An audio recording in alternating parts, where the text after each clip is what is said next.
Welcome to the show, ladies and gentlemen. I am your host, your girl, the one and only Tiffany E, aka Sex9TV2, and I am here to give you guys all of the tea when it comes to wrestling and maybe a little bit of odds and ends in between there.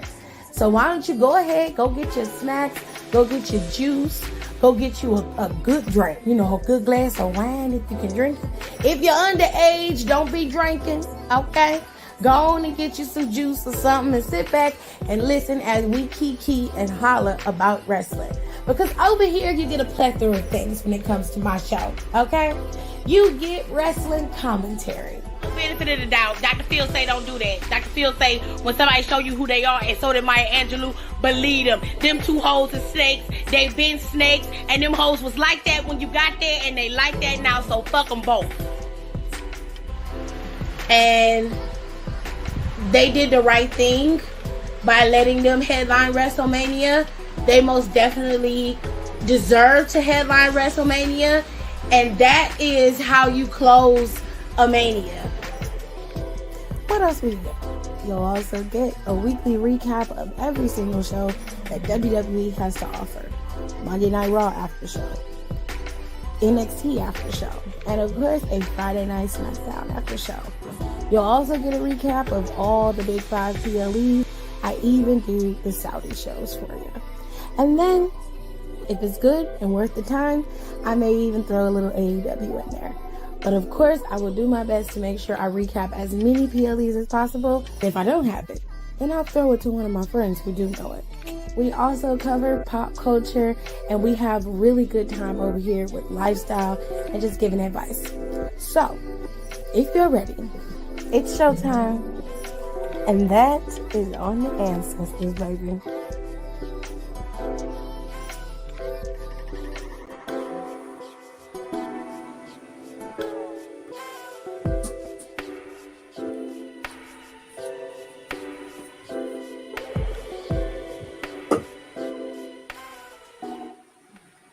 Okay, so the Great American Bash is over. All right. Just to start it off, very simple. We're going to do top commenter of the day. All right. Yeah, that's a pretty color. Let me get my infographic up for that. Let's go with the top commenter of the day. Top commenter of the day goes to Brandy. Brandy was number one tonight, so shouts out to Brandy for coming in early. Went live at 10:30. She got here at exactly 10:30. Okay. Next in line was Hiram. Hiram was number 2, and then Melina Khan was number 3. So shout out to y'all for being top commenters of the day. All right. Hello to Kayla, Nika, Sasha. Donnie's here. Hello, Donnie. Thank you, Shug.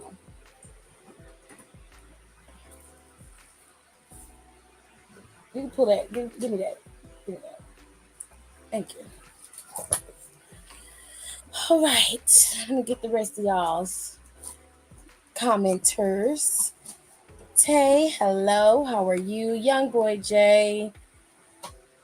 Hiram is still speaking to everybody.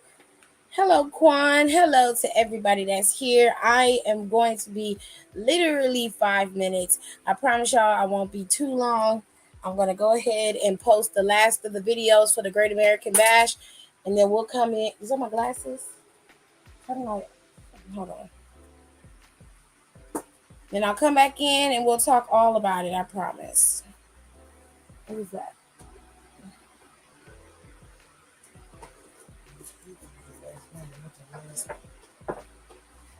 It's on the thing over. Yeah, it is. Oh, this is the foot. What is this one put on? Oh, that's mine. Okay, that's fine. I can do that. Okay, y'all, just give me 5 minutes. I promise I won't be long. I just need to upload these videos, and I promise we'll get into the bash, which, by the way, was a very, very good show. And if you haven't watched it yet, you need to watch it. You need to wait for the playback and then watch it. Even if you stay here for the after show, you need to watch the Great American Bash.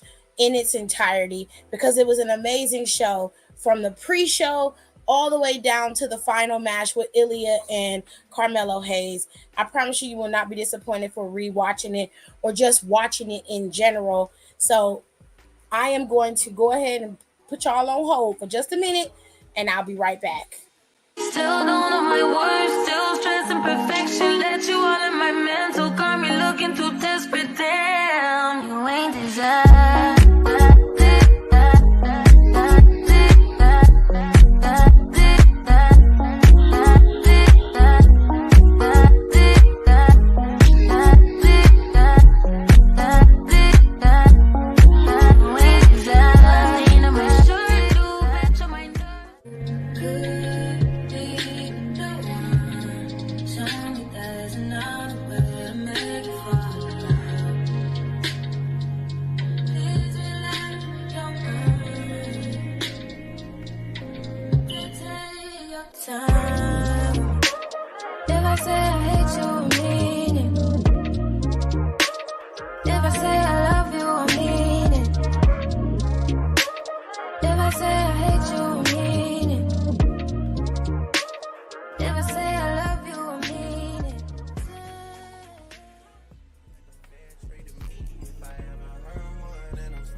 Gotta roll over T, gotta give her release. Spread your legs downtown, so I'm going out to eat. Hit the raw sounds when I rock up in your weed. I'ma roll on the forever, let her roll on me. Split this one down the middle, wake up in harmony. A claps.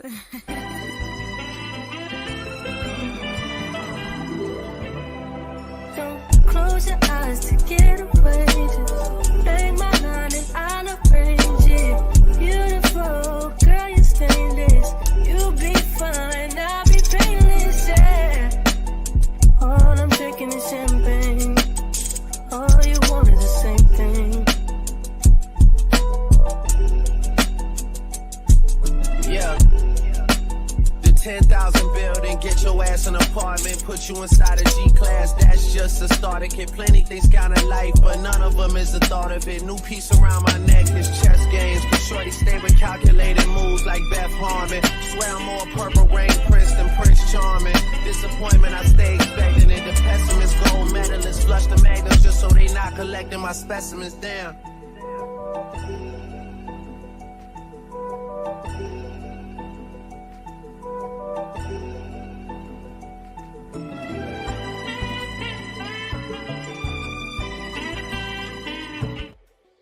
Alrighty. So if you didn't watch the Great American Bash, like I said, you really, really missed out on a very good show. So we'll start with the first match. Now, to be fair and full transparency, I was not able to watch the first match. I did watch everything else, but I didn't get the chance to watch the very first match of the night. So the Great American Bash started off with the pre-show. And on the pre-show, the last, 30 minutes, babe, of the show? They gave that to the Metaphor versus Nathan Frazier, Ulisa, Valentina, and Dragon Lee. Now, AJ's going to have to help me with this one because I didn't get to watch this one from start to finish. I didn't even get to see the end of it. I only got to see a clip during the Great American Bash show. So, babe, you said it was a pretty back and forth match between the two teams. Yeah. And everybody shined. Yeah, everybody had their moments. Everybody showed out. It was actually a really good match. For it to be a pre-show match, it didn't look like it. It should have been on the main Could card. have easily been on the main card.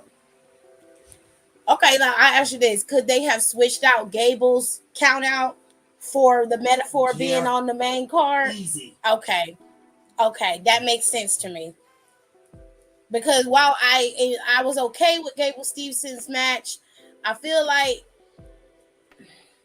the Metaphor and and Nathan and them deserve to be on the main card. You know what I'm saying? Yeah, they could have easily swapped them two matches out of it, especially ended how Gable's match ended. I understand why you would put Gable's match on the main card because this is technically his first match on the roster. Yeah, ever. But it's like no. We're talking Dragon Lee, the metaphor, Nathan Frazier, Noam Dar, Oro, who all four show their asses every time they're in that ring. Yeah. And Lash and I can't remember Jakara has shown leaps and bounds since they've been wrestling on Level Up. And you know Yulisa and Valentina are solid. Valentina have always been solid. Yeah. Yeah, they didn't do them justice. With the 8 of them being in that match, with it being the mixed tag match, you would immediately thought that this shit finna be wonky and clunky as hell. It was clean. It was very clean. I expected nothing less from all 8 of these people, so I trust Jared. Jared watches wrestling just as much as I do. So if he says it was a solid match, I believe him. Now, I did have the metaphor pegged to win this match, but they went the route of having Nathan Frazier and Dragon Lee and Co. actually be the victors. I still think that was a mistake. I still think they should have leaned into Noam Dar and the metaphor moving forward with this win. It would have gave them the momentum going into No Mercy to possibly have this this reset of this Heritage Cup and move forward from there. Right. Nathan Frazier has been gaining a lot of momentum with the Heritage Cup, and he's had it for a while. I don't think that he needs it anymore. And quite frankly, if it's not going to be Lee or Dragon Lee or Mustafa that ends up taking that title from Dominic, then Nathan Frazier would be a prime suspect, in my opinion, to go after that championship. But we're going to move on to the next match of the night. If I had to give it a rating, Jared, what rating would you give this match? I'd give it an 8 out of 10. It was solid 8 out of 10. I think they did exceptionally well. Let me see what the commenters had to say. Don said it was decent, but Yulisa and Lash still ain't got no chemistry. Well, not everybody's going to have chemistry in matches, so I'm okay with that. I'm going to have to rewatch the show because I came in at the end, but I heard this match was great. It sounds like it was a very good match. Lash had a nice little moment in that ring, and I like that out of her. That was something new we hadn't seen from her. I got to see that small clip towards the middle of the show, but overall, Dry says it was an 8 out of 10 match, which I can appreciate. All right, so let's move on to the next match of the night. The next match of the night was Gallus. Gallus went up against Tony D and Channing Stacks Lorenzo, a.k.a. The Family. And this was for the NXT Tag Team Championships, okay? Now, I saw this match. For the most part, this was a successful match.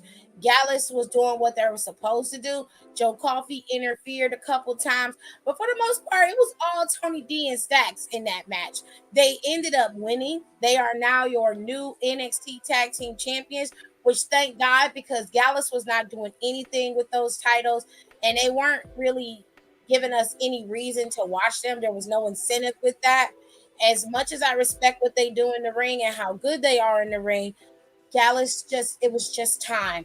And now that Stacks and the Don have the title, maybe that'll open up the doors for some other tag teams to come in, because you'll have guys like Lucian and Bronco coming in. You'll have guys like Idris and Malik who could possibly finally get the title. You got so many different avenues that you can go down with the tag teams and possibly move into. You got Hank and Tank. You know, you got who else is there? There's a couple other people, right? I can't think of no tag teams. Somebody else. I can't think of no more tag teams. Either way, I did like this match. I thought this match was fun. Towards the end of the match, Joe Coffey tried to get involved, and Tony was able to get the crowbar and knock Joe Coffey out.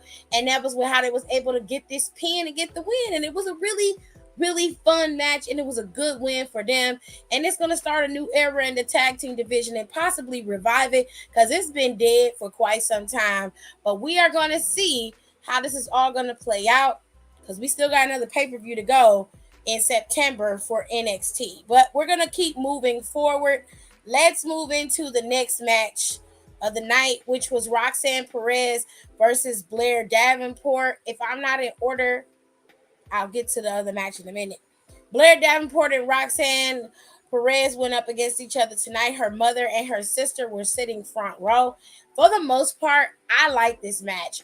It wasn't super wonky. It was fairly clean between the both of them.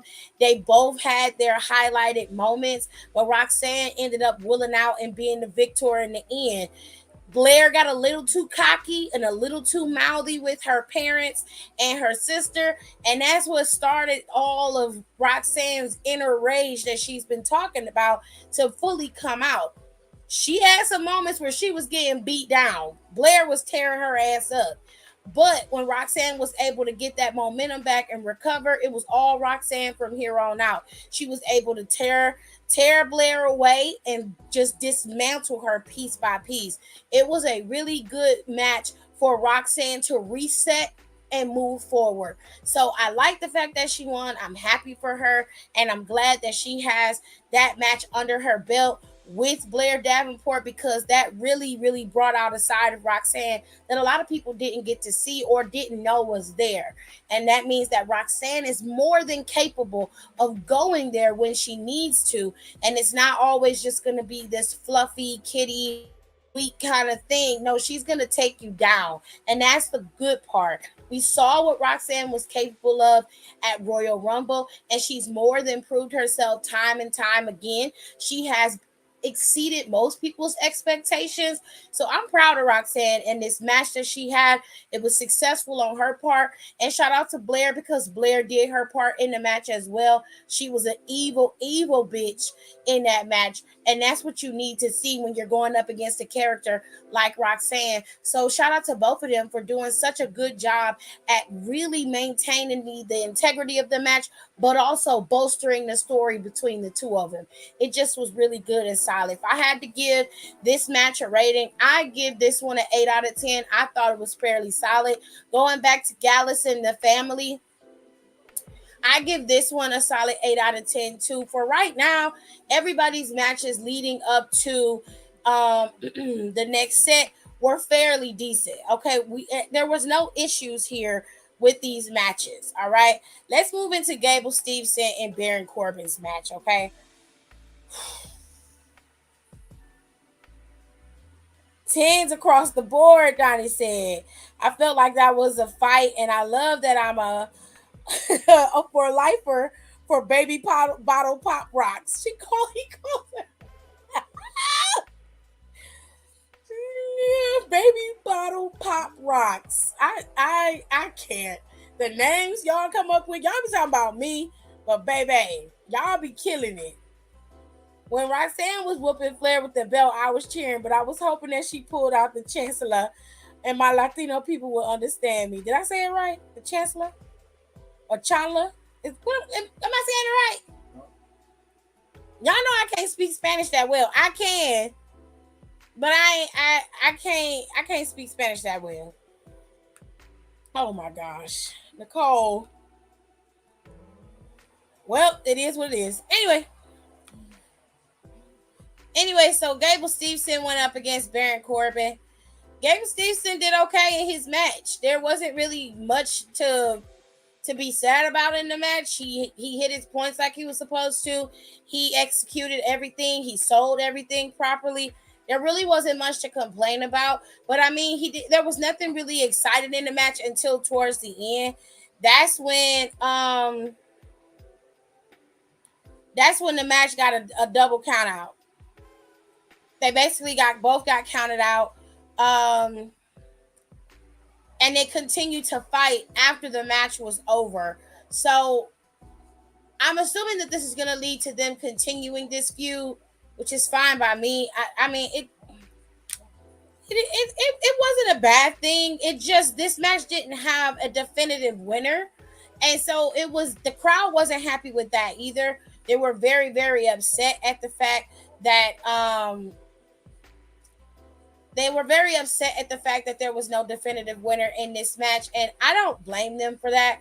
You're watching a match between Baron Corbin and Gable Stevenson's very first match. There should have been a definitive winner. You could have got a disqualification, but a double countout was just a double countout was just it was a build up and then a letdown for a lot of people. So in my opinion, while I think that Gable performed successfully, I honestly, there wasn't really much going on in this match other than that. I mean, he came out there in his one in his wrestling garb. You know, him and Baron Corbin don't give you much. So I mean, when the Titantron came up, I thought it was motherfucking Kyrie Sane coming out there with the ship, and then the ship caught on fire, and I said, okay, damn. What was going on? Then you saw Gabe Stevenson's interest. You're like, oh, okay.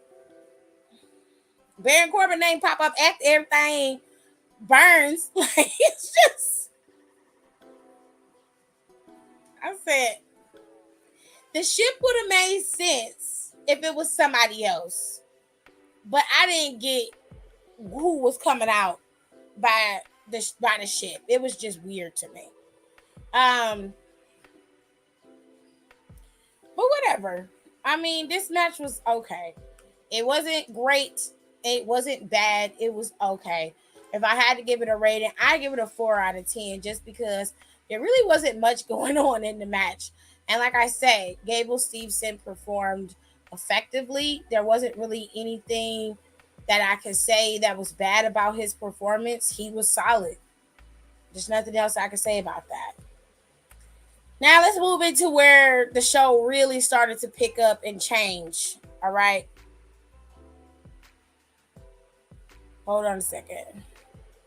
They said that the belt gave them PTSD. I can understand that. He said, "Baby, I used to get my ass whooped. I concur because I used to get whippings too. So it is what it is. Shit, me too. I got a scar on my face. Longest 15 to 20 minutes of my life. It was a long match. I wasn't mad about it. Is what I'm saying. The match itself was okay, but it just, I still stand by what I said earlier, is that they should have switched Noam Dar and the Metaphor and Nathan Frazier and co. and put them in the main card and had Gable Steveson and Corbin on the pre-show. I stand by that earlier. AJ said that as well. So, yeah. He said they could have burned the book. They could have burned the crown or all the things that represented who he was prior to him becoming Corbin. Burning that stuff would have made sense to me. Burning the crown, burning the hat. Like, that would have made sense. You feel me? But wowzers.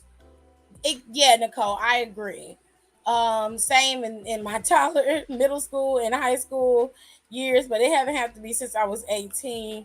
You know what? It should have been against his brother. You know what, Don? That's fair. I actually agree with that. Girl, I was too busy getting my ass beat for 15 to 20 minutes.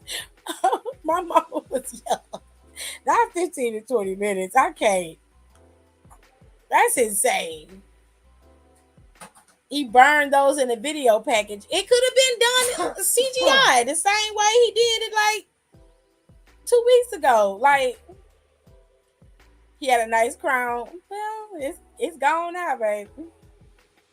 Yeah, it was 2 weeks ago. Yeah, I was about to say, I thought he did that in the video package. But that's what I'm saying. It would have made sense because he was coming out there, that stuff burning. We would know who that is. That's a mess. Let's move into this match between Wesley, Dominic, and Mustafa. Okay. As much as I really hated all of the interference, I actually liked this match. For the most part, West and Mustafa did everything they were supposed to do to maintain the integrity of this match. And when Rhea was not interfering, Dom was doing what he was supposed to do. But it just went back to the old thing of Rhea saving Dominic, constantly getting in the way, getting involved, being a part of the match. It just gets old. And it's been happening for over a year now. And I'm just now I'm numb to it. It doesn't even it don't bother me no more at this point. I expected it. I knew that Dominic was going to retain his title. I knew that he was going to win. And I understood the fact that this needed to be done to continue the momentum of Judgment Day as a whole. But quite frankly, this match, I felt like could have been just a banger of a match between Mustafa and Wesley. And they wasted an opportunity by adding Dominic and Rhea Ripley. And it just I'm just not okay with it. But it is what it is. What it is. You know what I'm saying? Nobody's gonna shit on it. It is what it is. You feel me? So I'm not mad at it, but ultimately, because of Rhea Ripley's interference, she was able to push off um Mustafa Ali. He was on the top turnbuckle, and Dominic was able to get up there and win the match via frog splash. So Dominic Mysterio retained his championship after it was over. He bumped into Dragon Lee later on in the night, and I guess eventually they will cross paths because they said that Dragon Lee was a baby Ray, a wannabe Ray Mysterio. And I'm like, well, it's real interesting how your boyfriend is literally carbon copying Eddie Eddie Guerrero, but ain't nobody calling him a wannabe Eddie. But you know, I'm gonna mind my business. I'm gonna mind my business. Let me go into these comments and see what everybody's talking about.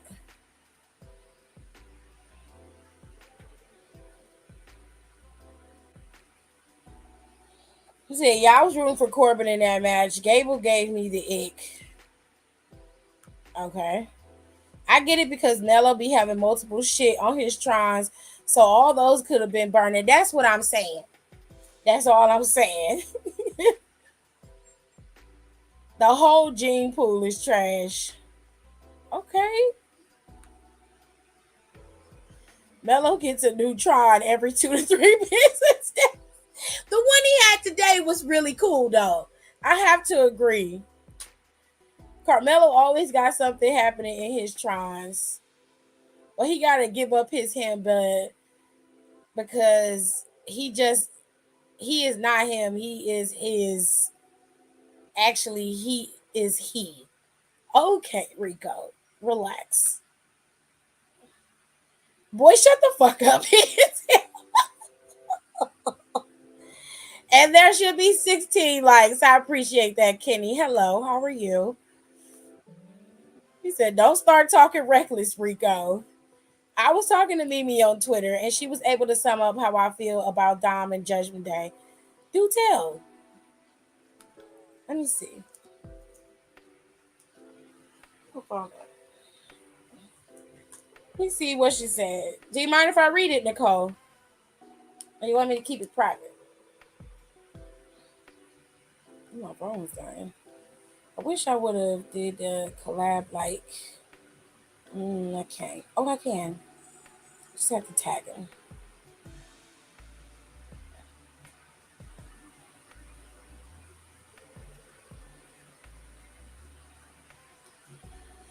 Alrighty then.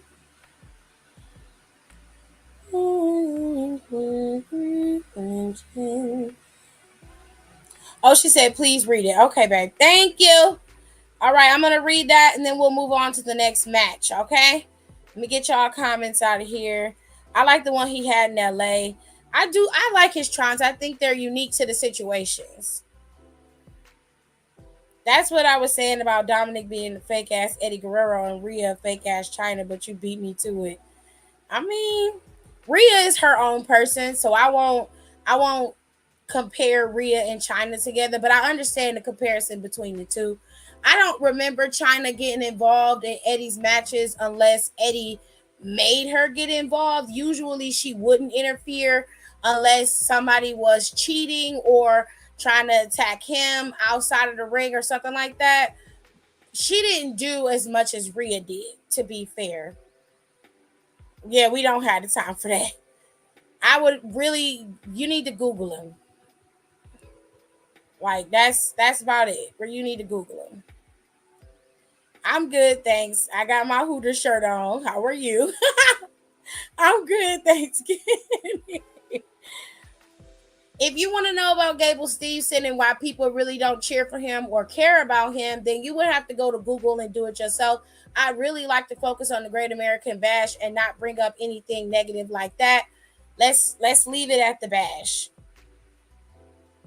Okay. So Nicole's conversation with Mimi on Twitter was simple. She said, I love Rhea. I appreciate this version of her. However, she needs to worry about her reign and stay out of Dominic's fights. It does nothing for Dominic, and I'm not really sure what it does for her. And Nicole said, thank you, because that is what all of us have been saying for months. She said, I don't like it. It's given she's still not ready and is being protected.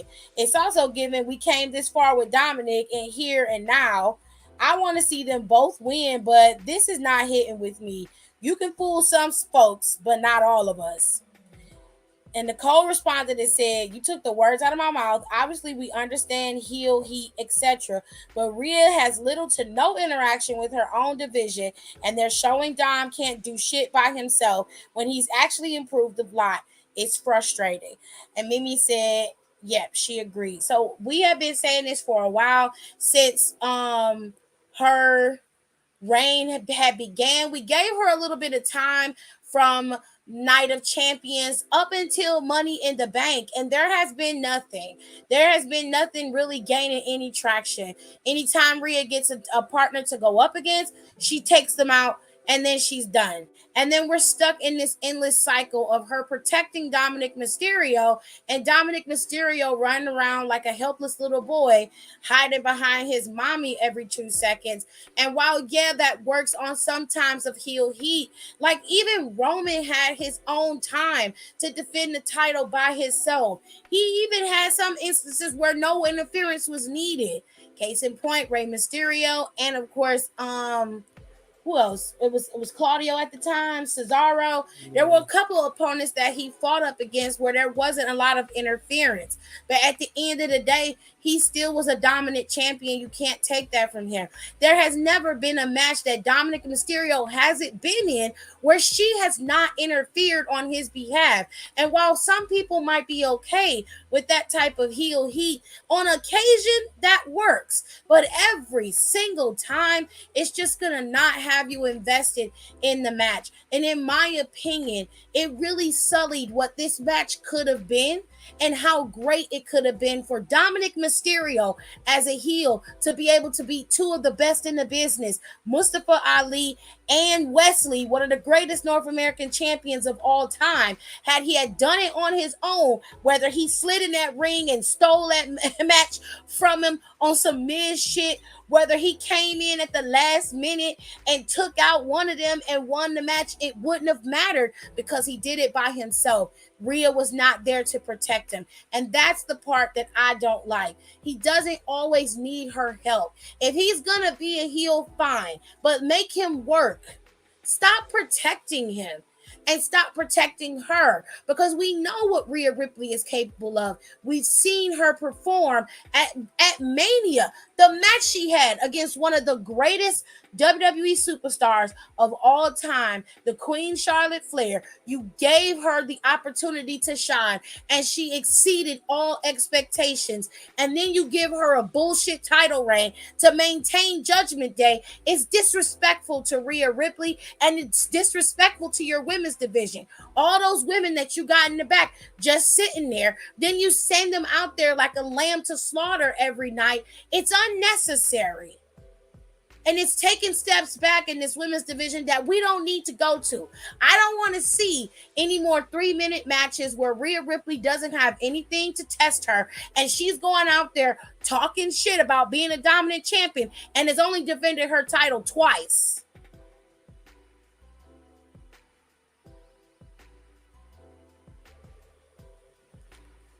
Because that's not okay. This match was really good. It really was. And Mustafa and Wesley did exceptional jobs. And I'll even give Dominic his credit. He did very good in the match. But it just got tarnished because Rhea just can't keep her hands to her fucking self. And I'm just annoyed at this point. But you know what? I'm not even going to worry about it. I'll watch it when I feel like watching it. I'm not going to do any more stretches of commentary on it if I don't feel like it. I'm not going to care about it because there's no reason to, because we all know where this is going to lead. He's going to be in a match. More than likely, he's going to end up defending his title on Raw again. He's going to end up not losing it because Rhea's going to help him retain it. And she's going to be walking around with the title, and she's not going to have no title, nobody to contend against her except for Raquel when she comes back. And when that happens, she's probably not going to lose it then either because they're trying so hard to maintain the integrity of the Judgment Day. Which, fine, live your best life. But I don't think that in the long run that this is going to work out. I think the longevity of that is short-lived. That's all I'm saying. Let me get into these comments, though.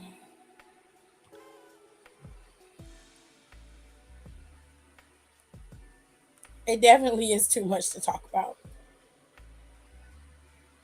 I'm going to lay her big ass out. I had my Hooters wings yesterday. I've never had Hooters before. We know. Yes, we know. It's nothing spectacular. It's just wings with titties. You can get good titties. You can see some titties and get some wings.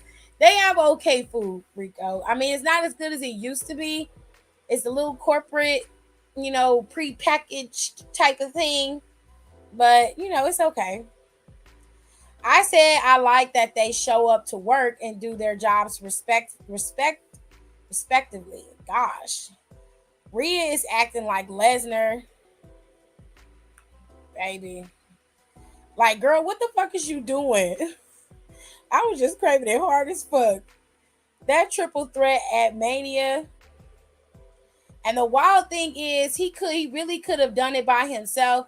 That's what makes me mad. That's what I'm saying. If anything, he should be helping her. Right.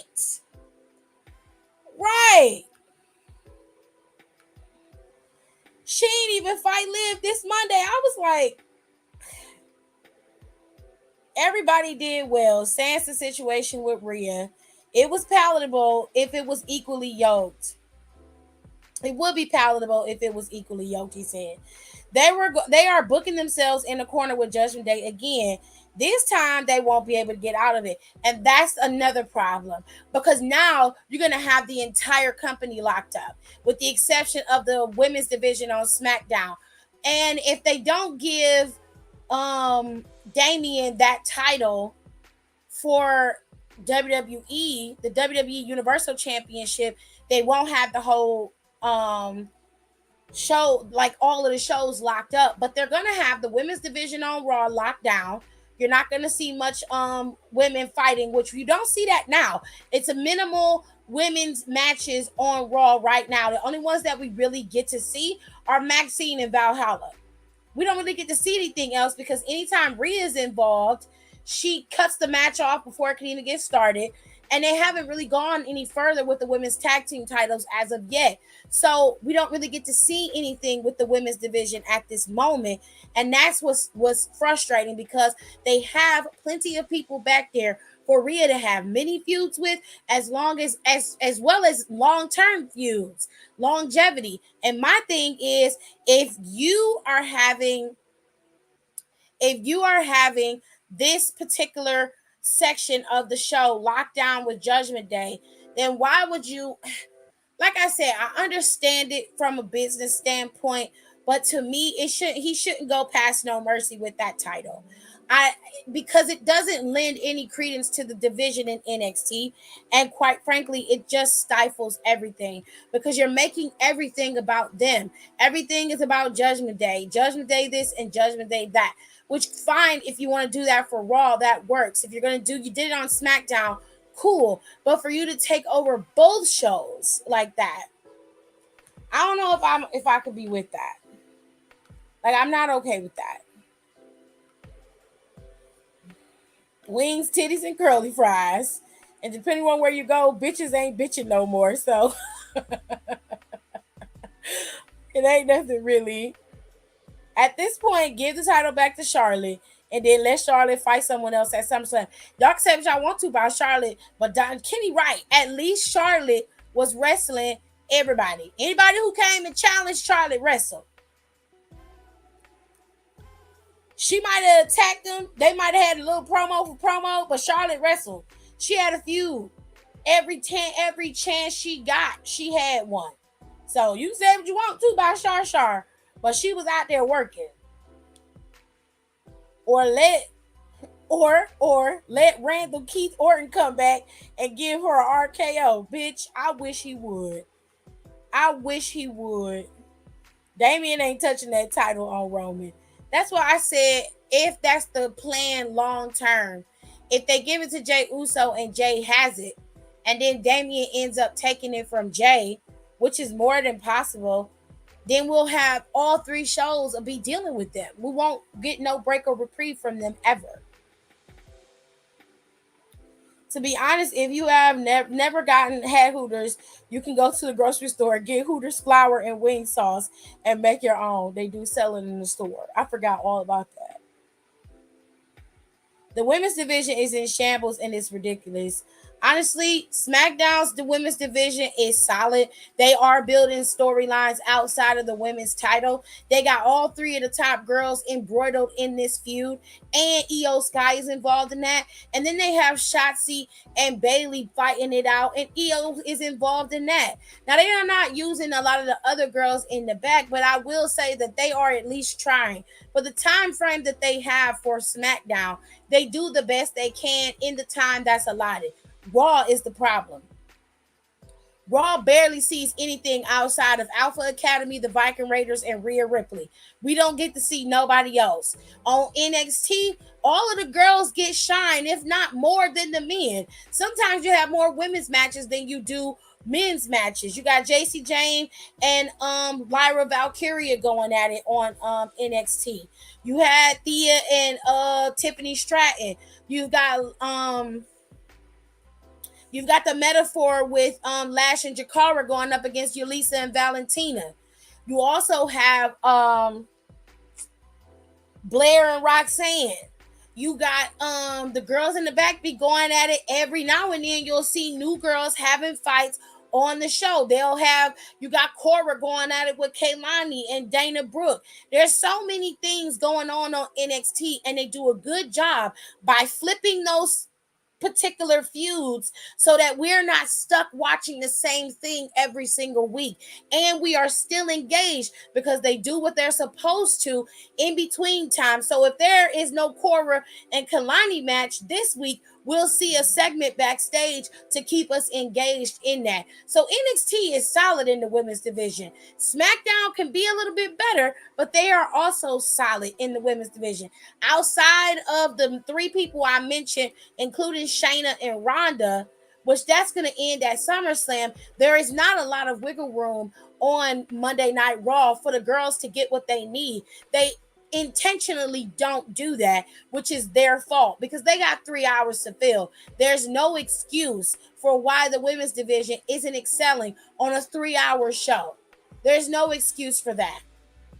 So the division isn't in shambles. It's just depending on the show you watch, you're going to get more or less women being seen.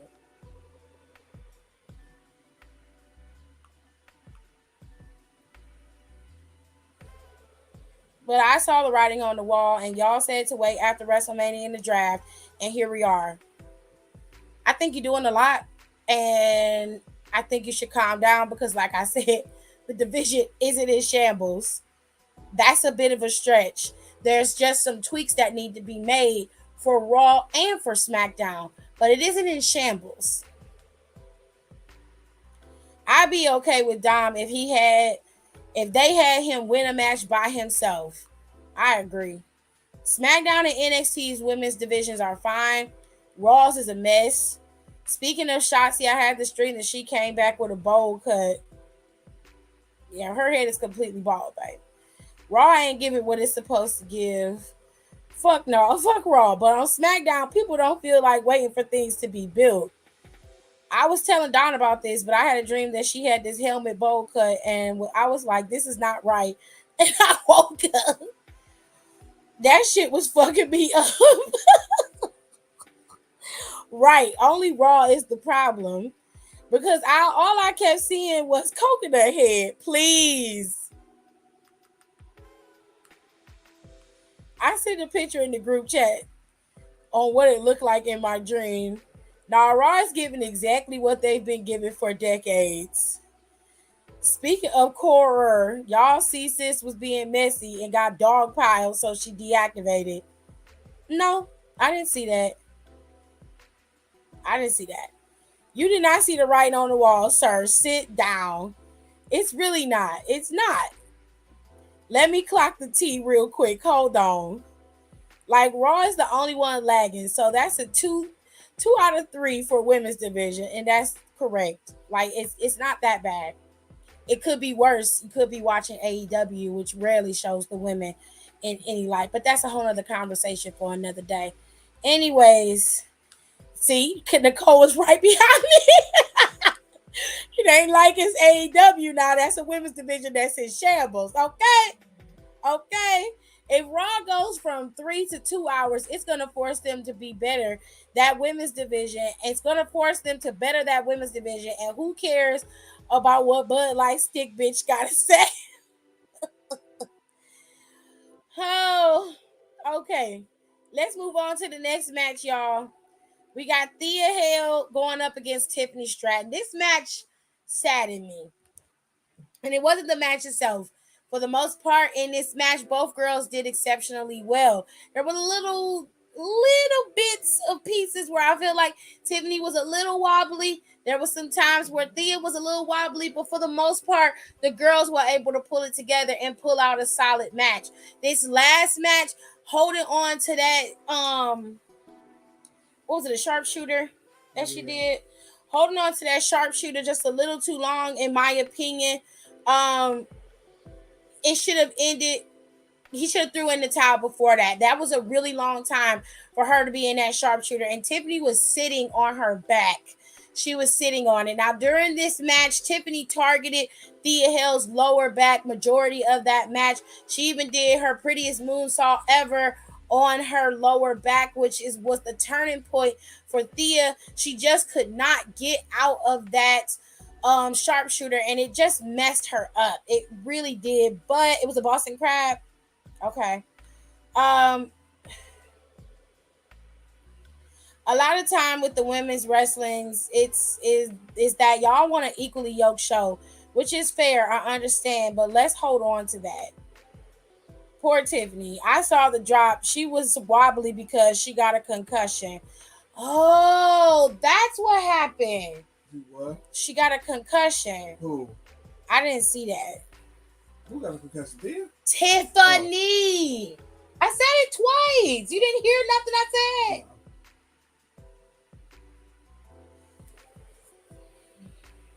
Okay.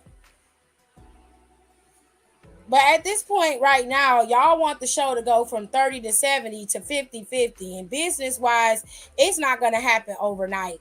I respectfully agree.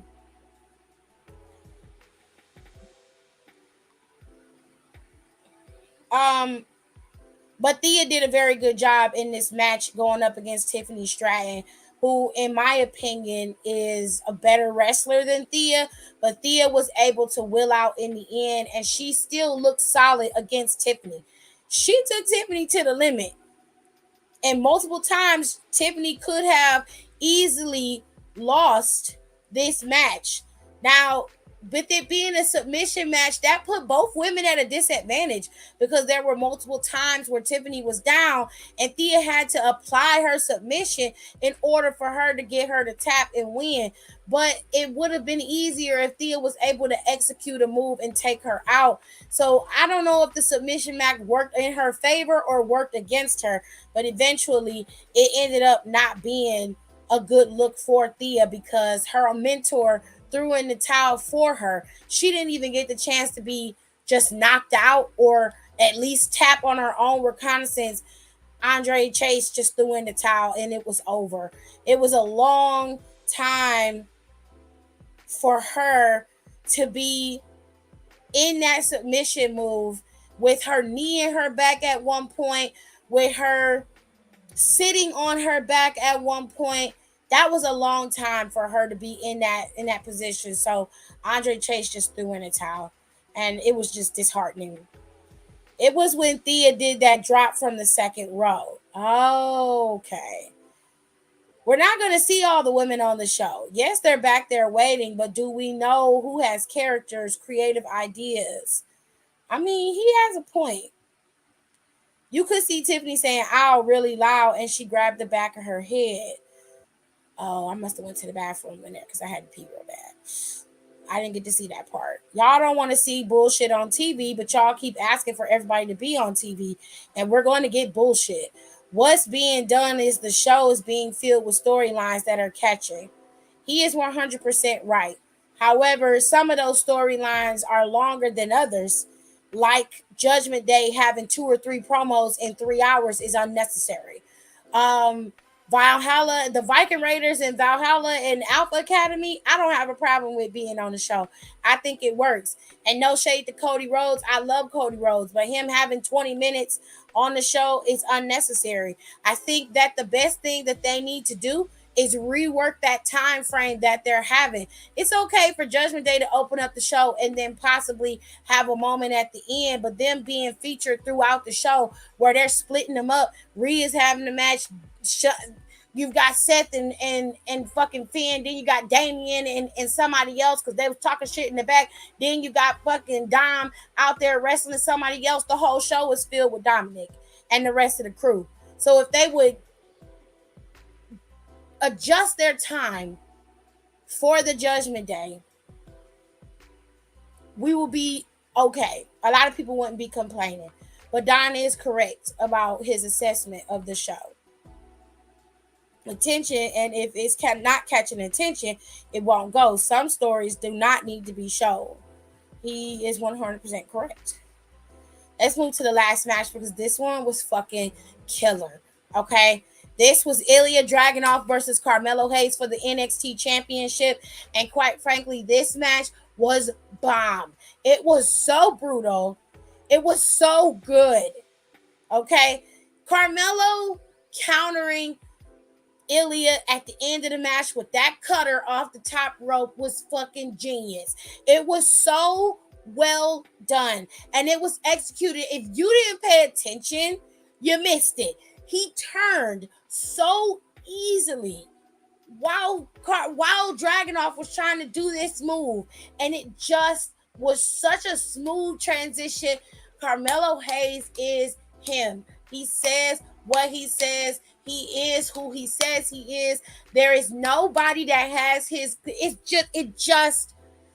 I can't tell you how good that shit looked. From the time that bell rang until the time he headbutted Trick with that title, because that's where Carmelo was able to get the drop on him. I promise you, they probably would still be fighting right now. Because Ilya's never been easy to beat. He is a hard motherfucker to beat. You know who he reminds me of? And y'all probably gonna be like, what? But he reminds me of Fit Finley. You remember Finley when Finley used to wrestle? He actually used to wrestle before he transitioned to backstage. Finley was one of the hardest people to beat. He never stayed down. And everybody that talks about Finley, when they talk about wrestling him, he used to hit the hardest. But Finley never stayed down. They could never get him down. Like Finley was always getting back up. He reminds me a lot of him, but like 5 times worse.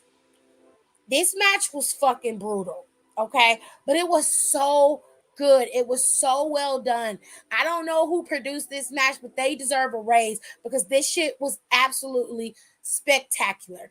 Both men exceeded expectations in this match. They took up the last couple of the last minutes of the show and they did so well in this match. I cannot wait till they run it back at No Mercy. They have to run it back at No Mercy because it's just too fucking good not to.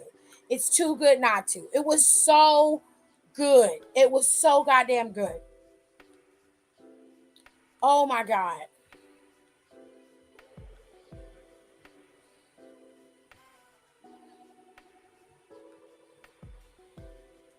If it don't apply, let it fly, Nika.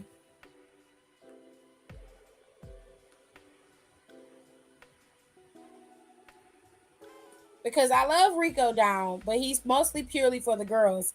And a lot of these girls don't be having shit going on. Like, I love Candace down. Sis can wrestle. But Candace is not a storytelling girl. This match was fire. Let me put the graphic back up. Hold on.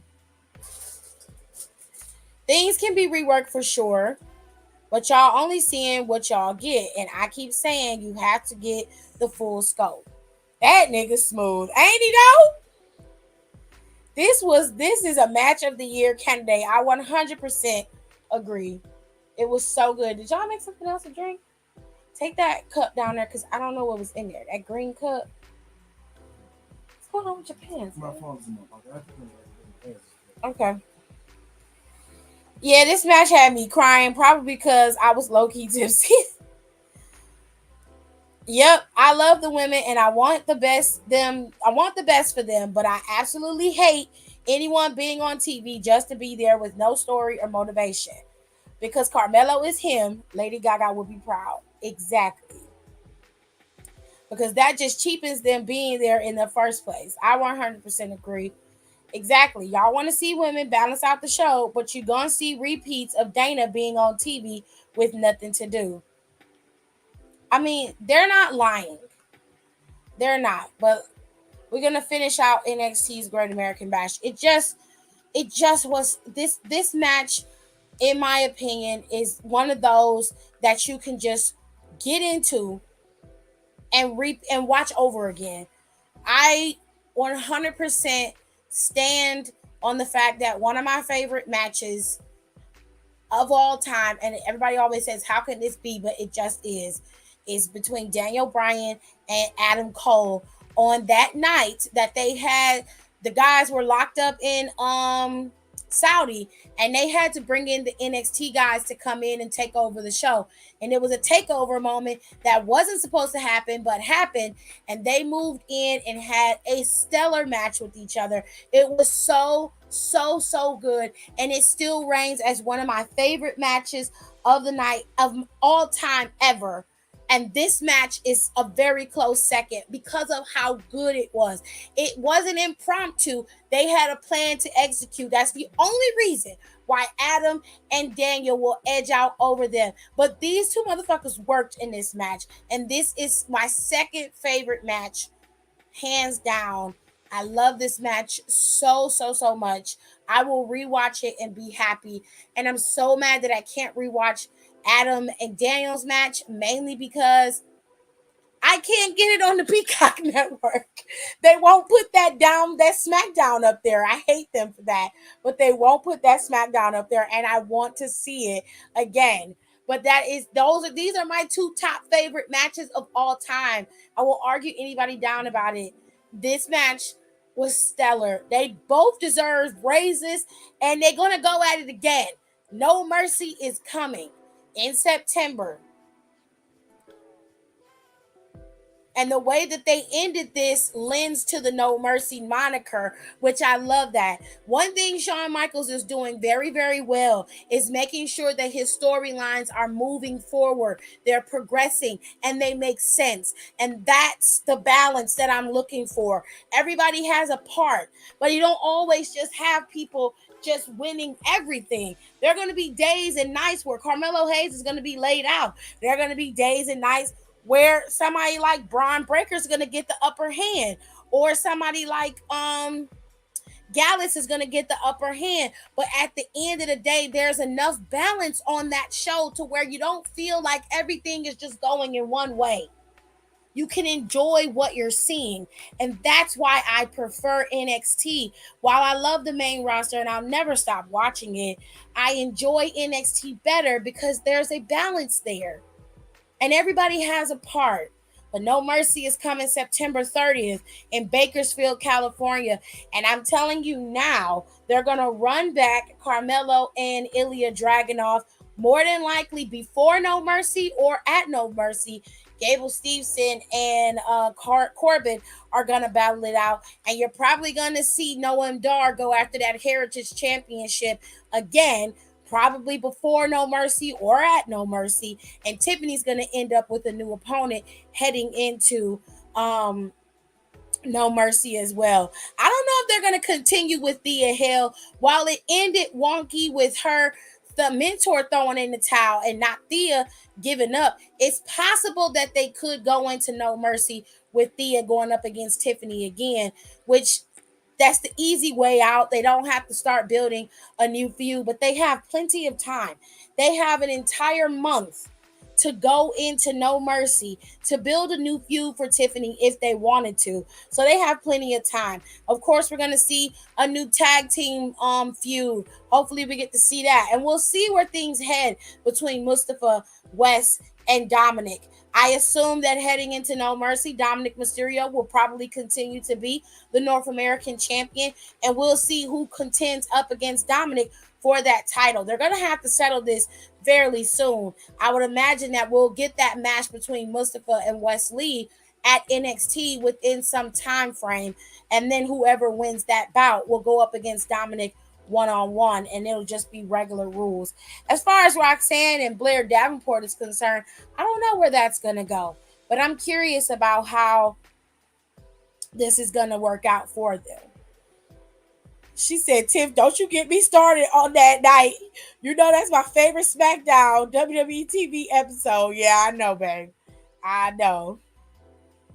Trick need a raise too. Trick definitely does. As well as, I used to shit on Trick a lot. But Trick has improved tremendously. And he has been exceptional as a character and as a worker in the match and in the ring. He just is so good at his job at being Carmelo's right hand man. And I enjoy them being a team, whether they're heel or face. I enjoy it. It's fun to watch them. I was expecting a turnout.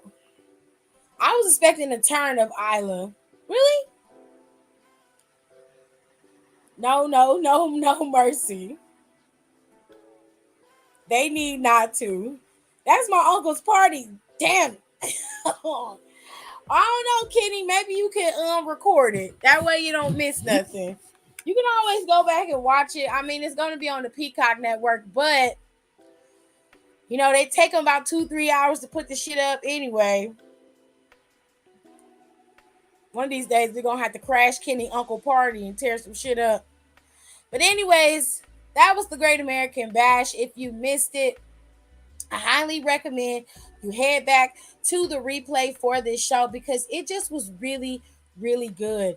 Okay, they did an exceptional job at booking this. The only thing that I would change is that they swap out the Metaphor and Nathan Frazier and Cole's match with Gable Steveson and Baron Corbin's match. While it was a palate cleanser, it was a bit of a damper on the show, and I feel like Frazier and Noam Dar's match would have just kept that hype momentum of that show flowing nicely rather than stop loss it like that and then move into Tiffany and Thea Hale's match. They really, really, really, really, really should have put those swap their matches with the pre-show match and let that work that way. It wouldn't have gave us such a nasty taste in our mouth when it comes to that show. But I give it a solid 9 out of 10. I think that they were very good at telling the stories in their matches. I think they were exceptional at making sure we understood what was going on per each feud, and they really gave us a little run back video package, which WWE is very good at.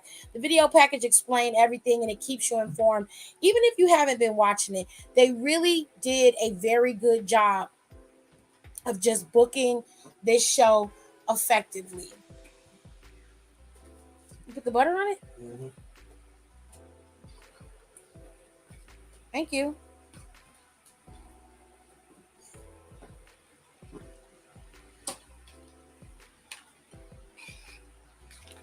Hold on, y'all.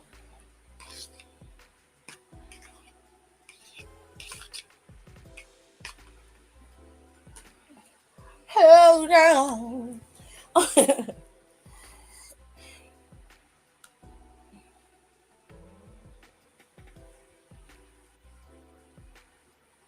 I didn't kick her out of the live stream, so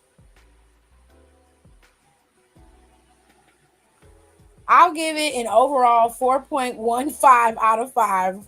What? I'm gonna have to rewatch that again and swap the NXT women's with Extreme Rules spot. I mean, they could have made it an Extreme Rules match. That would have been fun. I meant to say I'm gonna rewatch that again. I got what you meant, Nika. No, y'all who know who Rhea reminds me of. Who is that? No mercy. No mercy. Y'all, I forgot that Twitter is called X now, and I went on there typing in Twitter, and that shit switched. I said, "What the hell?" The fuck? It's still called Twitter.com, but it's just got the X on here. It's weird. It's weird. Oh my god, it's so weird.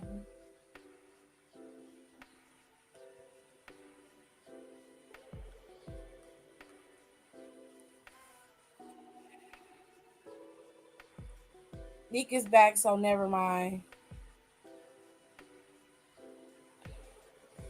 Pat D Lucky Girl version of TK. Stop. Yeah, because dude used to be like, damn, you a big bitch. Oh, I haven't seen a Pat D Lucky video in a while. I gotta go follow him again. I'm about to unfollow and follow him so his shit'll come up in my timeline. Yeah, mine's updated to X, and I said, oh, we in the trenches now. Period.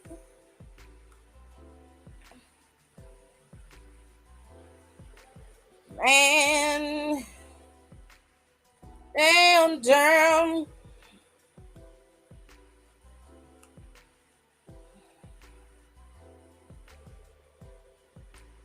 Tony been in the gym working out. Wowzers.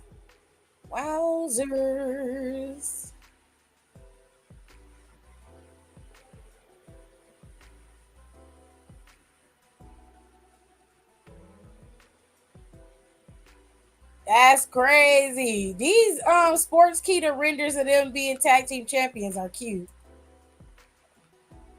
Hold on, I'm gonna show y'all in a minute. That is cute.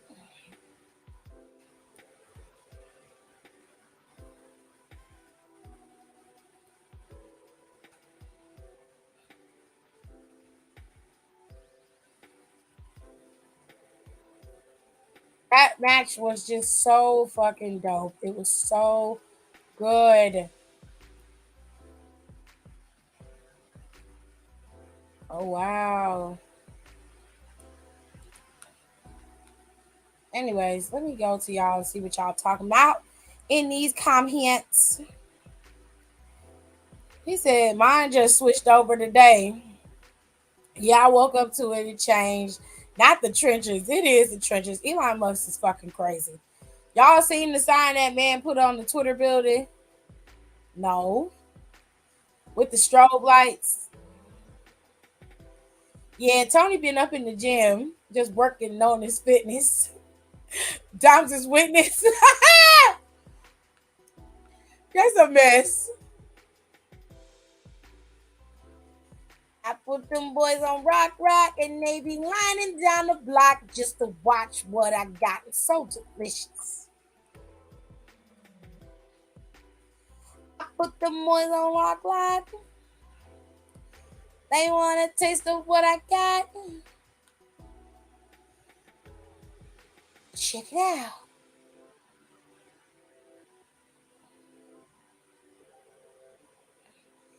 Get it. Get it, Fergie.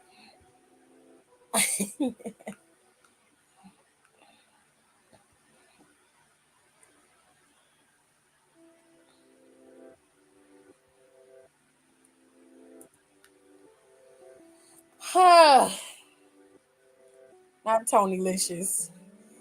Yeah, Elon got a giant X on the Twitter building that lights up and faces an elderly apartment complex. All I can say to Kenny is, bitch, I see it. See? Cheers, my friend. I think I saw it. I mean, he looks very good. When he ain't walking around looking like he's smelling like old cigars, he looks good.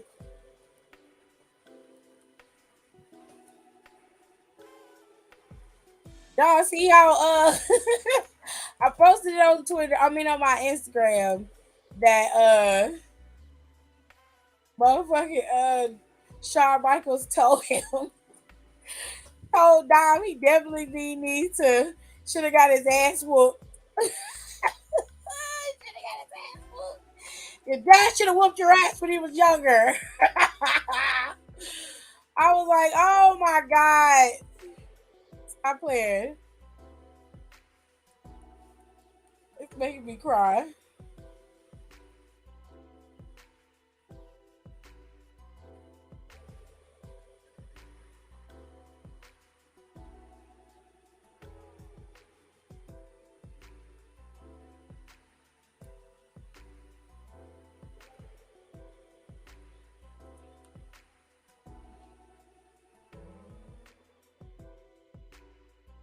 At the Don. The Don.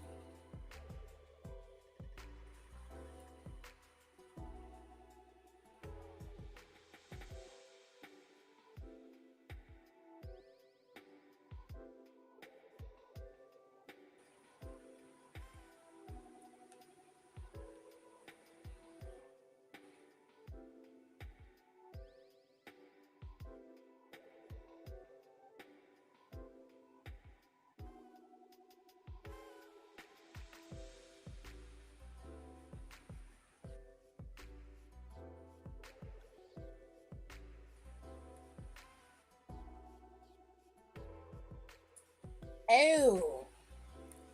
Oh, well, that's interesting.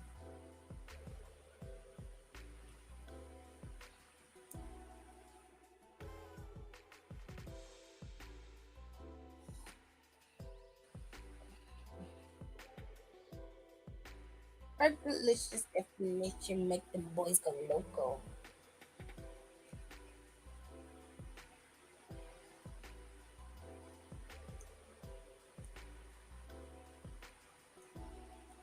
Hold tight, y'all. I'm coming back.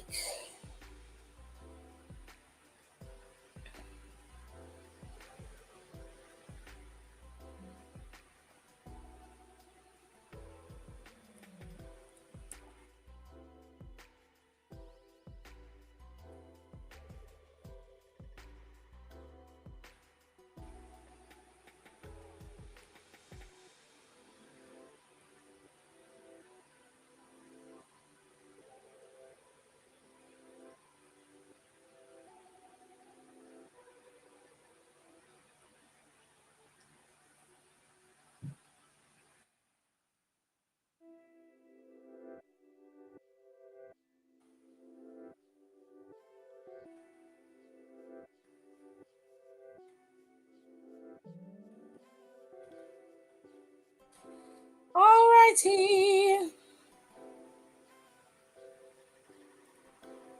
said old cigars. He do look like he smell like old cigars. Y'all know he do.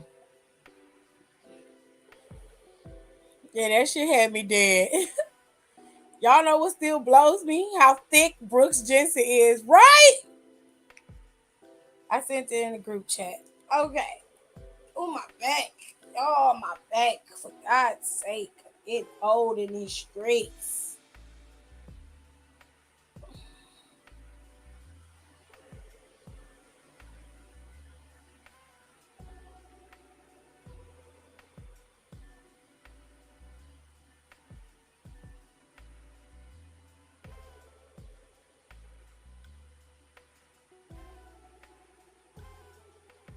It's so fucking bright. Why he got that damn X on that building? Like, that's so unnecessary. I hope he gets sued. He's such a fucking weirdo.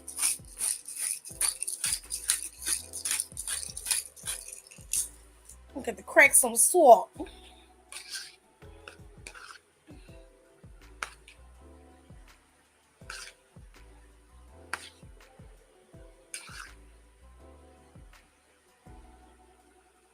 All right.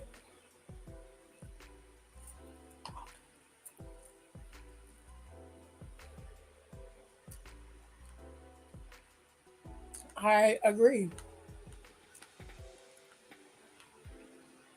Also, I told this dude I was sick, and he came and brought me soup. Oh, how sweet. No, I need to see Dragon Lee in real time. That is one fine motherfucker. I agree. Dragon Lee is very attractive.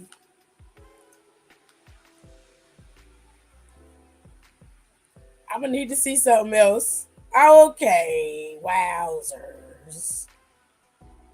Anyways, who put me in timeout?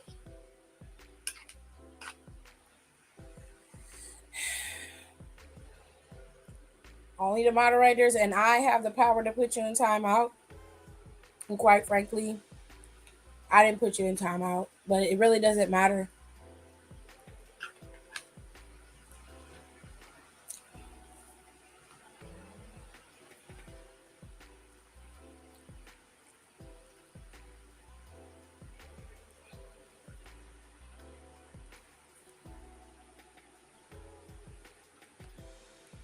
Right, can y'all love me a thick boy?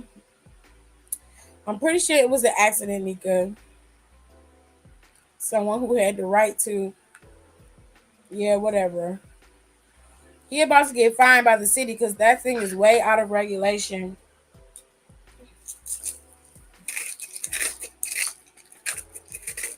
With how bright it is. And it's the strobes, and it's facing a residential area. He just be doing weirdo shit. They ain't gonna find him. They ain't gonna do nothing. They never do. Rich people always get away with everything.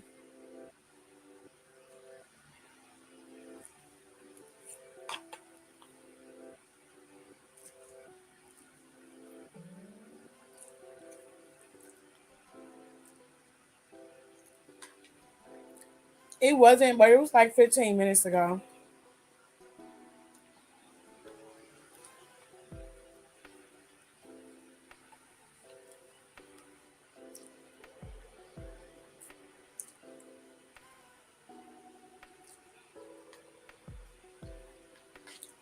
Well, he likes to keep it all in the family, so I would expect nothing less from Elon Musk to do some weird stuff. Yeah, he a weirdo. Any whoosies. That was Great American Bash, ladies and gentlemen. All right, like I said earlier, in a month's time, we'll be right back here on another good old Sunday talking about another pay-per-view, but this time it's going to be NXT's No Mercy. It is going to be 30 days from now in Bakersfield, California, but instead of on a Sunday, it will be on a Saturday, actually, so let me put my words back. it will be on a Saturday, which means we'll be able to have, a little bit more wiggle room on that show.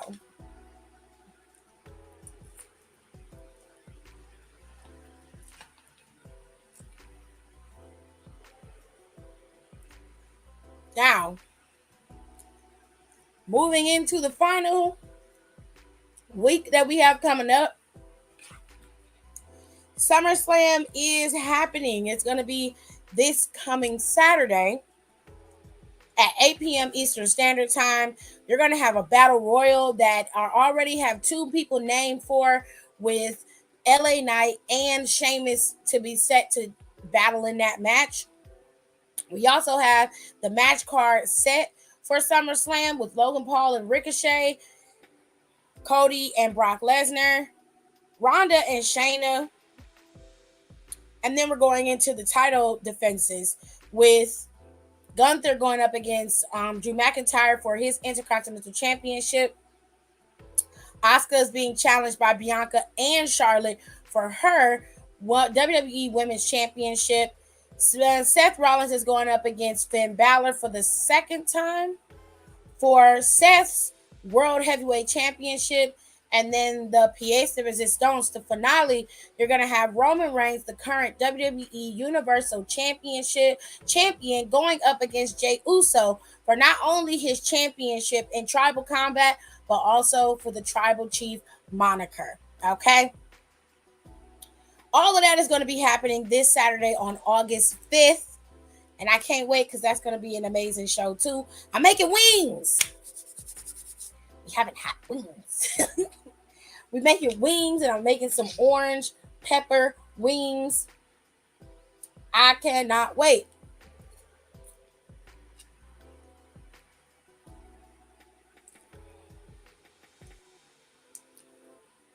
We're going to have orange pepper wings, garlic parm wings. I'm going to make some lime pepper wings. And we're going to make some classic lemon pepper wings. And then I'm going to do some sweet chili pepper wings. We're going to have all different types of wings. 2 of them going to be boneless, and the rest of them going to be bone in. It's going to be good. And we're going to have pico de gallo fries. And me and Jared just going to have a bunch of margaritas. Margaritas. Give me 1 margarita, I'll be open my legs. Give me 2 margaritas. Give me 5 margaritas. 5 margaritas. Oh, God. Let us hope by the time No Mercy comes, I won't be at this job. Period. Can I have some? I don't know yet. Some orange pepper wings, period. I have to save my mom some, because she's going to have a fit if I don't save her none. Can I have a plate? Let me retract that. I do know, period, Kenny. We got it all together. I was going to do tacos, but I come to Ohio. We're going to fry the wings. We're going to bread half of them with the ones that are going to be boneless. And then we're going to do whole wings. But I'm going to deep fry them naked and put the sauce on there. It's going to be good. Me and AJ, it's just going to be me and Jared. The rest of the folks is going to be out of town with my extended family. So they're going to be having a good time. Okay? And we're going to be in here living our best life for the next couple of days. Just singing and living it and doing our things. It's going to be a good time. It's going to be fun. I still got to figure out what the fuck I'm going to do on my birthday. I owe a couple people birthday cakes. Don, I missed Don's birthday last year. I think Don's birthday coming up. Isn't it in September? Or did it already happen? I feel like Don's birthday is coming up. He a Virgo, so his birthday is coming up. I missed Marjorie's birthday, Kenny's, Nicole's, I think, Alexis's, Janae's. I got a lot to do. I gotta make a cake and like send it to everybody. Kenny doing the most. Yes, road trip to Tip Tip's house, child. Looks like I'm buying a plane ticket. I can't. I want to say Don's birthday is in August. Like I said, he's a Virgo. Oh, it's neither. I fucked up on both. Damn. I tried.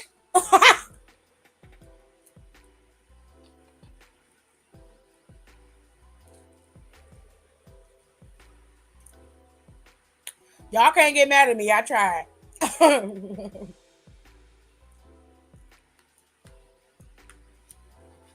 If I can send it, that's one of the reasons why I didn't send theirs because it's so fucking hot outside.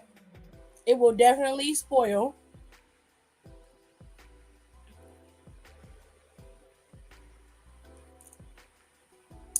It's got to be in August. I thought it was.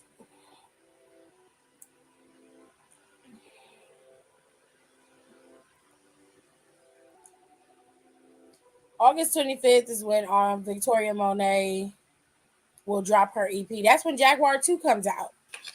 Don and Kenny said I should go party for my 21st. Well, you got good roommates. Maybe they'll go with you.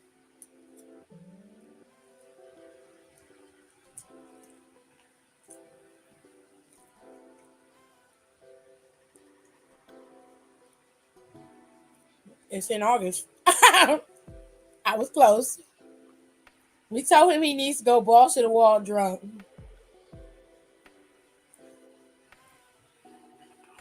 When I was looking online for the cost of the dry ice and the packaging,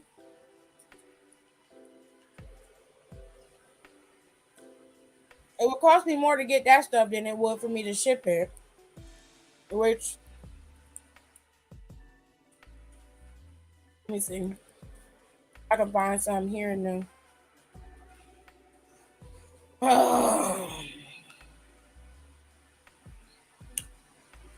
I found some cheaper ones on Amazon. You didn't get nothing to eat today? I ate earlier. I ate before the pay-per-view started. What are you doing?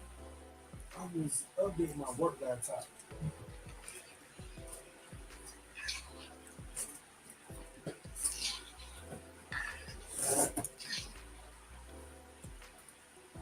In the shower? Yeah.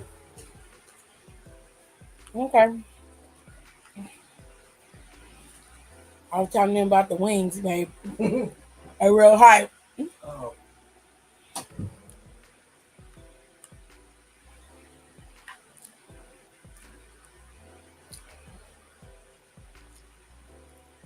All right. You should. You're turning 21. I gotta work though. It's on a Monday. Do it the weekend before.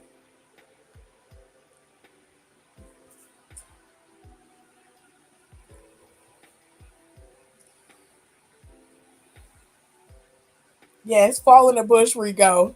What the fuck? Don't listen to them.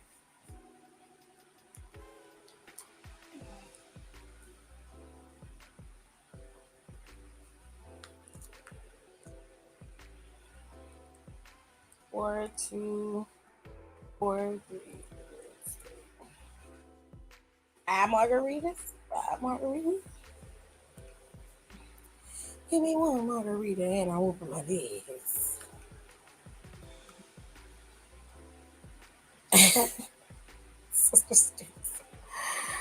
I won't be 21 before the week. Be the 21 the week before. Okay, so do it after.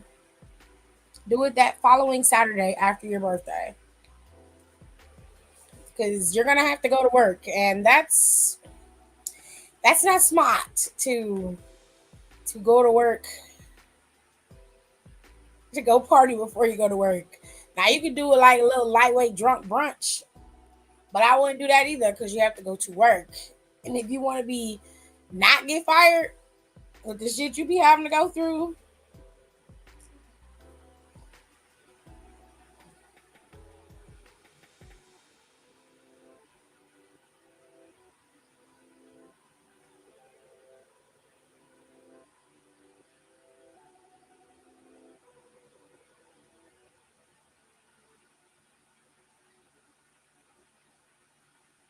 Hold on.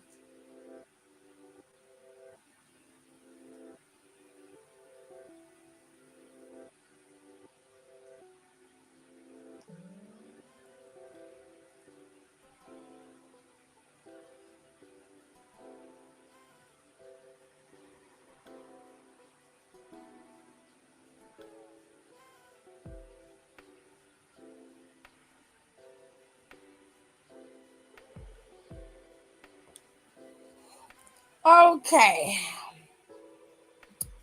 That's what I said, because who turning up on a Monday? Nobody. So you guys, guess who I met? Who is that, Quan? See, I said I wanted to go get margaritas, but Don said, that's cute, but go crazy. You do what you want to do. It's your birthday. If this was Don's birthday, I would say let him do what he want to do. But it's your birthday. Whatever you decide to do is whatever. You'll be 21, which means past that you'll be legal age anywhere, anytime. So you can do go balls to the wall drunk at any given moment because you're grown and you can do that. It's just most people do it on their birthday. I didn't because I was drinking before my 21st birthday, so I didn't I didn't need to do all of that. So but if you feel like you need to live your best life, just be with people who can help you out. Your roommates seem to be real cool. Party with them.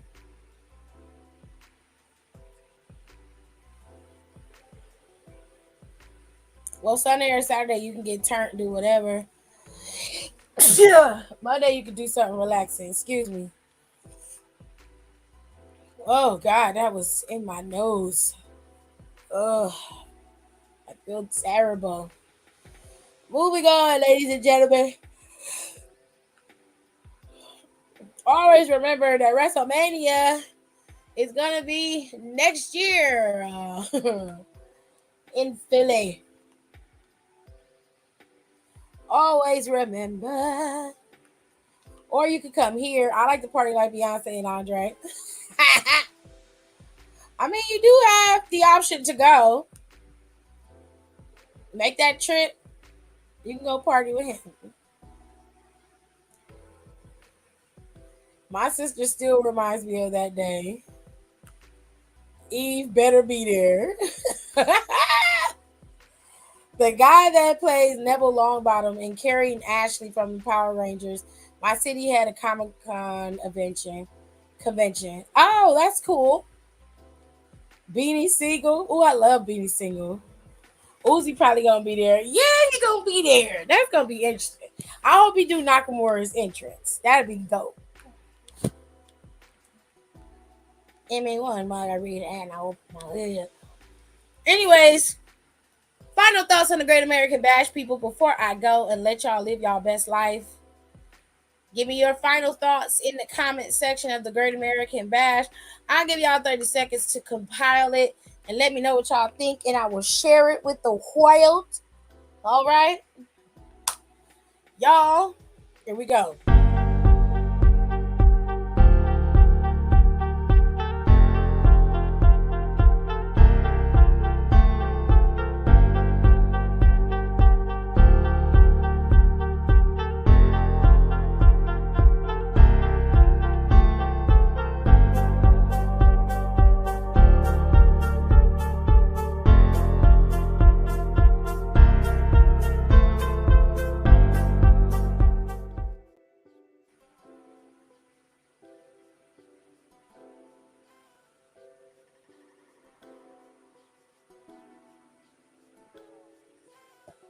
All right, let's see what the consensus says about the Great American Bash. Let me see what y'all was talking about. Let me see. Let me see. I wanna see what you're talking about. I'm trying to see who else. Think of who else from Philly, Philly. Will Smith from there, ain't he? I always wanted to go to a Comic Con, but it's always sold out. You got to get your tickets early. Usually, if you follow on social media, you'll find out when the tickets go on sale. Most people buy their tickets months in advance for most Comic Cons. There are smaller Comic Con conventions where you are, but E3 is a big video game convention that a lot of people go to as well. Like, you got to pick and choose where you want to go, and Comic Con can be a little overwhelming. because it's so many people and it's so loud. But I do highly recommend it for people who enjoy that genre of entertainment because it's just fun. You get to dress up and have a good time. It was a good show. Jill Scott is from Philly. It was good. Duke looks scrumptious. Oh wow. I loved it. It was a good 9 out of 10. It was a good show. Very good. I like the beat. Bel Air plug. I mean, yeah. In West Philadelphia, born and raised on the playground is where I spent most of my days chilling out. Okay, I'm done.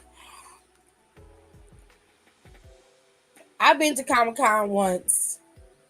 It's a pretty interesting experience. There are so many other conventions you can go to. There's BlurCon, where there are a lot of black people in charge of where you can go and see people. There are a bunch of other conventions that are specific. Like if you like Magic cards, The Gathering, they have that. If you enjoy Pokemon, they have a Pokemon trading card convention that you can go to. There's so many conventions. There's an anime convention that comes around. There's so much stuff for you to dive into on that nerddom that you can just pick and choose. Throw a rock, you'll find something. They usually have smaller Comic Cons too that you can go to and kind of enjoy. So you gotta invest early if you want to go to one of those things because they sell out because people are nuts about Comic Con, especially the cosplayers, because they make a lot of money with Comic Con.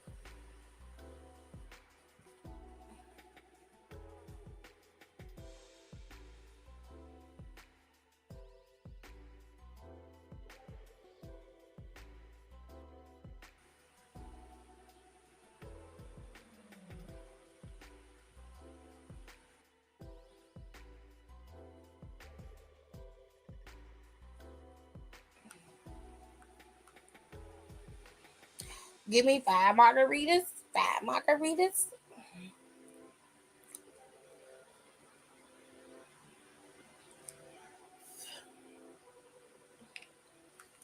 So you can see for yourself. Here's the Comic Con website. They have WonderCon. WonderCon came before Comic Con. Comic Con just passed, honestly. Where we at? We in July? Yeah, Comic Con is already come and gone. It was for 3 days. And it's a big thing. So you're never gonna get damn that ABC sponsoring them and shit. Wow, that's crazy. That writer strike affected Comic Con heavily. Give me one margarita and I open my lids. Give me two margaritas and I put them in the lid. Five margaritas, five margaritas, five margaritas. Okay, anyways. So when you want to go to Comic Con, you need to go to the website. Let me move this out the way so y'all can see. You need to go to the website and pull it up. And usually they have it at the same time every year. So just make that a mental note. Comic Con is around July. You can go to Comic Con yourself and get the tickets early. I would say they announce the dates for Comic Con around February, March. The tickets start to go on sale, so you can go to Comic Con and go check it out then. Um, I would get my tickets months in advance for a show like that. My mother forced me to throw away all the shit I got from there, though. I was so upset. Oh, I'm sorry to hear that. They just had some type of Comic Con come here to Texas. There are plenty of various comic conventions that go around the states, but the big one is in San Diego, California. I don't understand the writer strike. Can someone explain it to us? The writer strike is essentially the writer strike and the actor strike is about them getting paid. So basically, the reason why they're on strike for the writers specifically is because they don't feel like they're being fairly compensated for their work. You have to think. there's somebody who has to write these screenplays and scripts, and a lot of times those scripts are adjusted on there. And then for the actors are on strike because they don't feel like they are being fairly compensated for their work either. I go into depth a little bit more on the podcast if you want to know more about the writer's strike. It is up, and I explain everything in full detail. So if you want to know more about the writer's strike, go over to the KTT podcast on Spotify. It's up, it's available, and there are new stuff coming up on the podcast tomorrow, Wednesday, and Friday, as that's when I post over there. So you'll get all the info, everything you need on the podcast. Thank you, Hiram. I appreciate that. You'll get all that stuff over there because I did break it down. It's multiple episodes that I talked about the writer's strike, but I give you all of the information in succession. So all you have to do is go over there and look for the specific episodes that have the writer's strike in the title, and I'll explain everything. Okay? Do your girl a solid. Go over there and listen to the KTT podcast. I work hard on that podcast, and it's like my little baby. And there's so much information that comes out. I really do have to pick and choose what I talk about, which can make things a little difficult, especially when things are blown up and made relevant.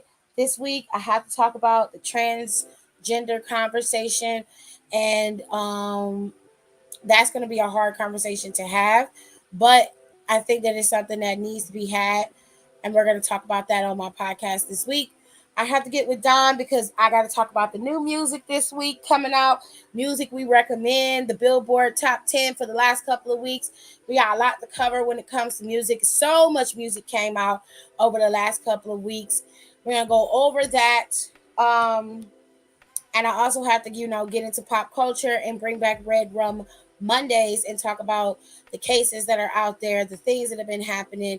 And I have to round out Carly Russell's story as well. So there's a lot of stuff going on the podcast this week.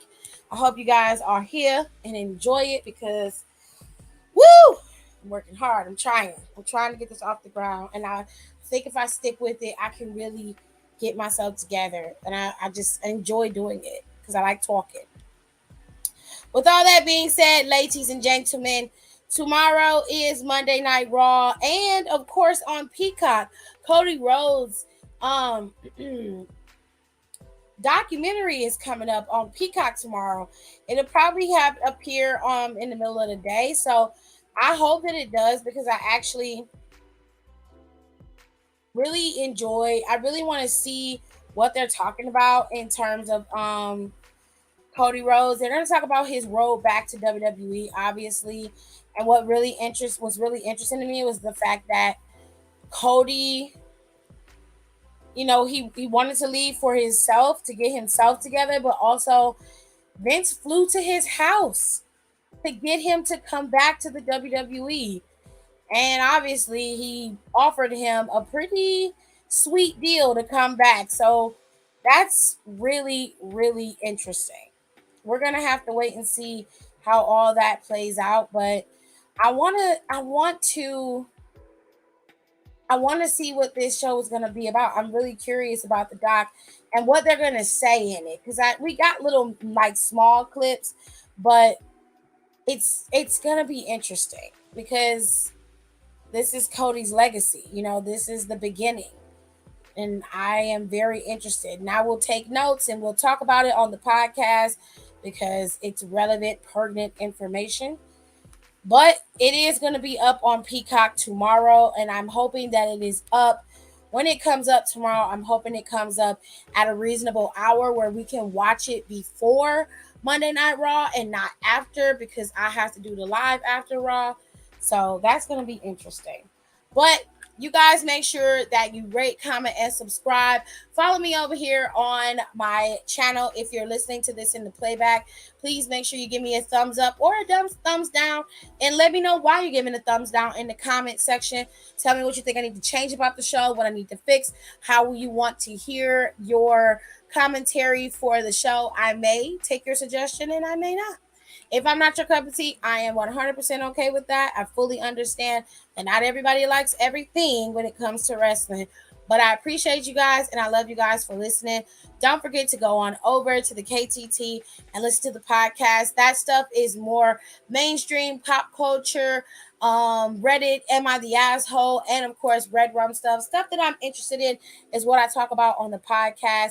And then of course you have the wrestling podcast that I do with the girls. Okay, the wrestling podcast is Down for the Count. There are 2 podcasts up there right now, the storyline recap for this Great American Bash and our predictions for Great American Bash, to which we were spot on.